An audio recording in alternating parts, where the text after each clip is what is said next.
So hello everyone, welcome to class number 17 or part 17 of the series previous years chapter wise CBSE board examinations question set from the year 2021 to 2025. So जैसे कि last कुछ classes तक already हम discuss कर रहे थे कि Java programming fundamentals chapter से जितने भी 2 मार्क्स के क्वेश्चंस आए हैं, किस तरह के क्वेश्चंस आए हैं और उनको कैसे अटेंड करना है। सो आज के क्लास से हम डिस्कस करेंगे और ऐसे कुछ जावा प्रोग्रामिंग फंडामेंटल्स चैप्टर से आए हुए 3 मार्क्स क्वेश्चंस और उन क्वेश्चंस को कैसे अटेंड करने हैं। तो शुरू करते हैं डिस्कशन और आज के क्लास का पहला 3 मार्क्स क्वेश्चन जो प्रीवियस ईयर एग्जाम के क्वेश्चन पेपर में आ चुके हैं उसको हम पहले कवर करते हैं। तो जैसे कि आज के क्लास का हमारा पहला क्वेश्चन हम जैसे कि स्क्रीन में देख सकते हैं क्या है, कंप्लीट द फॉलोइंग कोड इन जावा। हमें एक कोड दिया है, उसको कंप्लीट करने के लिए बोला है that prints the number either 0 or 1 in words.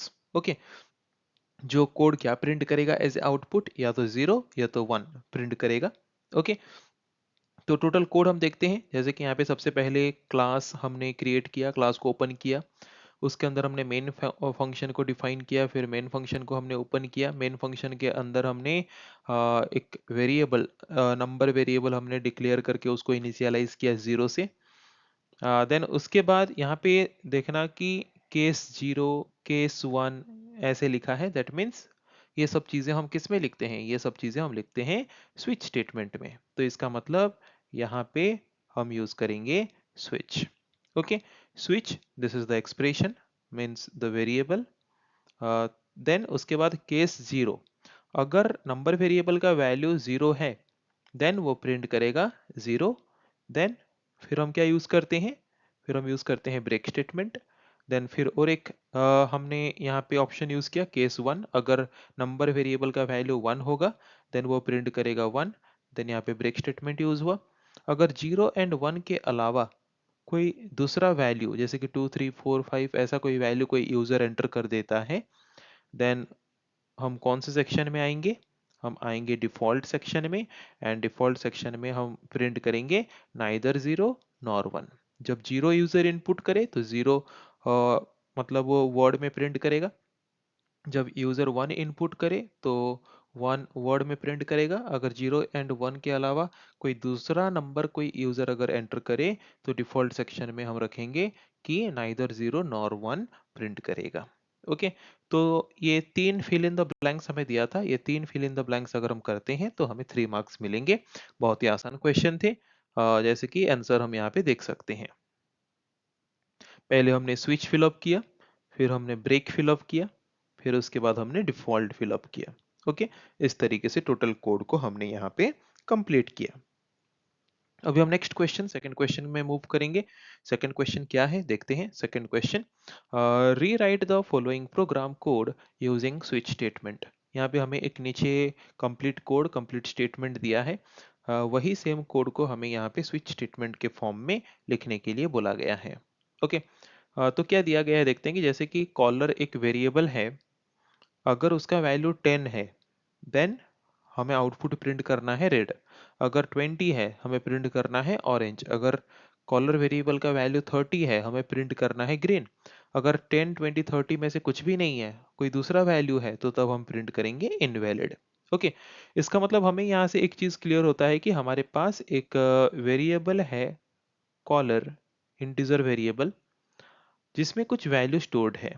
Okay, that value may be 10, that value may be 20, value may be 30, something कुछ भी stored है। तो हम स्विच स्टेटमेंट यूज करेंगे और उसमें हम उस वेरिएबल को एज ए एक्सप्रेशन कंसीडर करेंगे।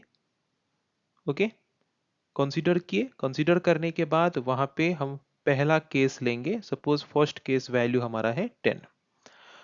अगर कॉलर वेरिएबल का वैल्यू 10 होता है तो हम वहां पे स्टेटमेंट लेंगे कि वो आउटपुट प्रिंट करे, क्या आउटपुट प्रिंट करे, वो आउटपुट प्रिंट करे रेड। ओके, वो आउटपुट प्रिंट करे रेड। उसके बाद हम ब्रेक स्टेटमेंट यूज कर लेंगे। उसके बाद सेकंड केस में आएंगे। तो सपोज सेकंड वैल्यू इज 20, तो उसके लिए वो क्या प्रिंट करेगा, उसके लिए वो प्रिंट करेगा ऑरेंज।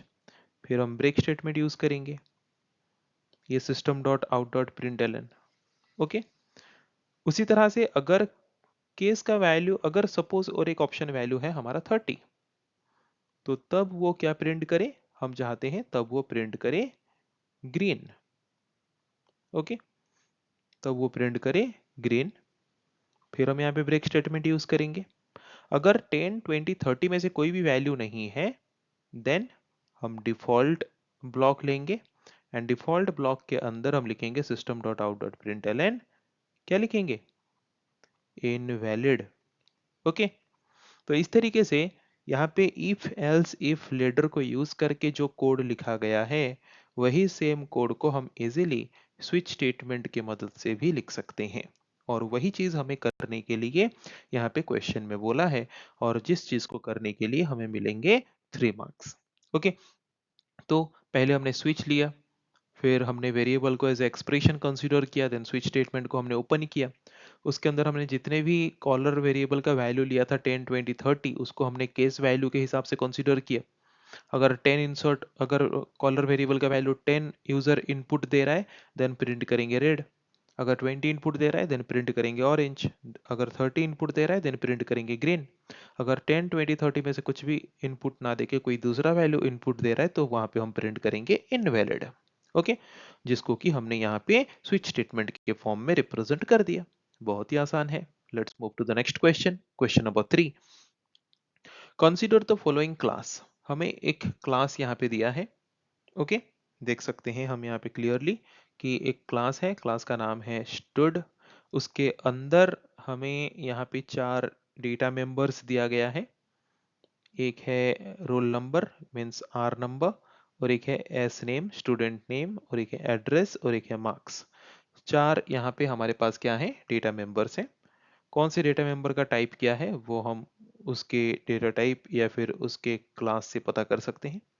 देन उसके बाद यहाँ पे एक यूजर डिफाइंड मेथड लिया गया है, डिस्प्ले मेथड। ओके, एग्जाम में एक इंपॉर्टेंट टॉपिक भी आ सकता है, what is the user defined method, what is data member, what is method member. Okay, then उसके बाद हमने उस यूजर डिफाइंड मेथड और मेथड मेंबर को ओपन किया। उसके अंदर हमने 4 स्टेटमेंट लिखा है आउटपुट प्रिंट करने का, roll number student name address and marks को प्रिंट करने का 4 स्टेटमेंट हमने लिखा है। ओके, उसके बाद हमने यहाँ पे मेथड को क्लोज किया, देन यहाँ पे हमने क्लास को क्लोज किया। क्वेश्चन फिर क्या दिया है, write a command to create a constructor of the above class. इस क्लास का हमें एक कंस्ट्रक्टर क्रिएट करना है, क्या करने के लिए, that initialises the data member of A class, class के डेटा मेंबर्स को इनिशियलाइज करने के लिए। जैसे कि हम जानते हैं कि कंस्ट्रक्टर जो एक टॉपिक है, कंस्ट्रक्टर को हम क्यों यूज करते हैं, it is used to initialise the data members of that particular class. उस क्लास के डेटा मेंबर्स को इनिशियलाइज करने के लिए कंस्ट्रक्टर को यूज किया जाता है। और कंस्ट्रक्टर को कॉल हम कब करते हैं, जब हम एक पर्टिकुलर क्लास का ऑब्जेक्ट क्रिएट करते हैं, तब हम कंस्ट्रक्टर को कॉल करते हैं। और उसी वक्त ही कंस्ट्रक्टर के माध्यम से उस पर्टिकुलर क्लास के डेटा मेंबर्स इनिशियलाइज होते हैं। तो अभी हम क्या करेंगे, कंस्ट्रक्टर क्रिएट करके उसी कंस्ट्रक्टर के माध्यम से उसके डेटा मेंबर्स को इनिशियलाइज करेंगे। ओके, तो देखो ये वाला पार्ट ऑलरेडी हमें गिवन है, तो ये वाला पार्ट पहले रिप्रेजेंट करेंगे कि हमारा क्लास क्रिएट हुआ, उसके अंदर हमने डेटा मेंबर्स को डिक्लेयर किया। डेटा मेंबर्स को डिक्लेयर करने के बाद उन डेटा मेंबर्स को हम क्या करेंगे, इनिशियलाइज करेंगे। किसके मदद से, कंस्ट्रक्टर की मदद से। और कंस्ट्रक्टर नेम जो होता है वो किसके साथ सेम होता है, कंस्ट्रक्टर नेम जो होता है वो सेम होता है हमारे क्लास नेम के साथ। तो कंस्ट्रक्टर नेम हमने ले लिया स्टूड। उसके बाद यहाँ पे देखो पहले क्या है, रोल नंबर, तो उसका डेटा टाइप क्या है, स्ट्रिंग। स्टूडेंट नेम उसका डेटा टाइप स्ट्रिंग। एड्रेस उसका डेटा टाइप स्ट्रिंग। मार्क्स उसका डेटा टाइप डबल।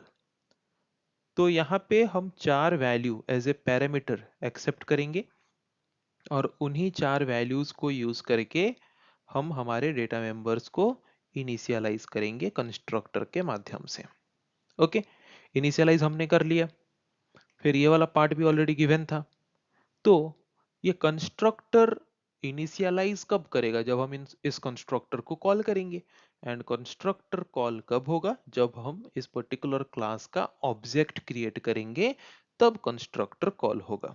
तो इस पर्टिकुलर क्लास का ऑब्जेक्ट हम कहाँ क्रिएट करेंगे?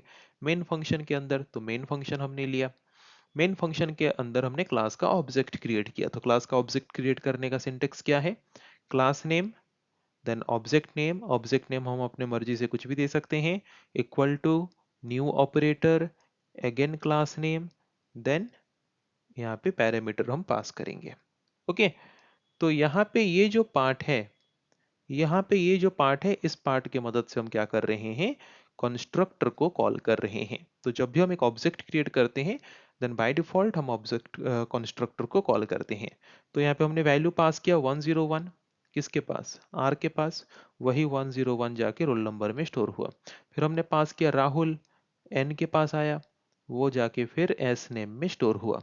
इस तरीके से हम वैल्यू पास करके कंस्ट्रक्टर के माध्यम से क्या कर सकते हैं? हमारे डेटा मेंबर्स को इनिशियलाइज कर सकते हैं। ओके, तो ये जो मेन दो ब्लू वाले पार्ट्स हैं, उसमें जो कोड लिखा गया है, उस कोड के लिए हमें मिलेंगे 3 मार्क्स। ओके, पर रिप्रेजेंटेशन जब करोगे, जो पार्ट्स ऑलरेडी गिवन है उसके साथ जो आंसर वाला पार्ट है, दोनों को कंबाइन करके प्रॉपरली लिखना, तो मार्क्स भी प्रॉपरली मिलेंगे। Okay, let's move to the next question. तो आज के क्लास के लिए हमारा इतना ही क्वेश्चन था। सो नेक्स्ट क्लास में हम डिस्कस करेंगे ऐसे और भी बहुत सारे previous year questions. So I think आज के क्लास में जितने भी टॉपिक्स हमने डिस्कस किया, सबको इजीली समझ आ चुका होगा। सो आज के क्लास को हम यहीं पे एंड करेंगे। So thank you everyone.